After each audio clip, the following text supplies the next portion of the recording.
Well, check this out. We showed you a bit of this video earlier tonight at 5 o'clock. Chunks of ice floating down the Grand, and believe it or not, experts are saying that today's warm weather is helping to reduce the flood risk. 24-Hour News 8's Joe LaFurgey's down by the river tonight with that story. Joe?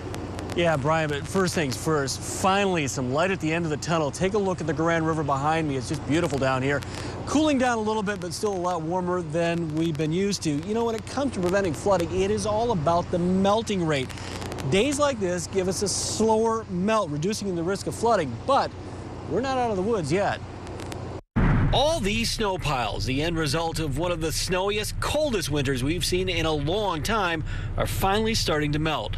The ground's still cold, and it's too soon for grass and other vegetation to start popping up and soaking off some of that runoff.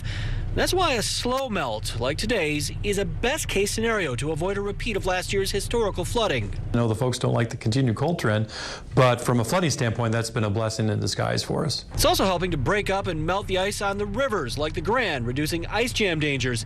That said, there's still a lot of snow on the ground, and spring rains are just around the corner. We're still nervous about that because the longer we go into the spring season with the snowpack, sooner or later you know it's going to switch, and we're going to get into more thunderstorm activity and heavy rainfall. And if that snow is still around when we get the heavy rainfall, then that really ramps up the flood threat. In a typical season, we're looking at maybe 15 to 20% chance of reaching minor flooding.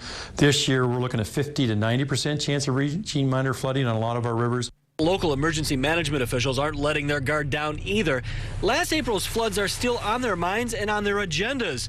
Kent County Emergency Management Director Jack Stewart has been meeting with officials in Grand Rapids and other communities hit hard by the 2013 floods. Sandbags and other emergency supplies are at the ready.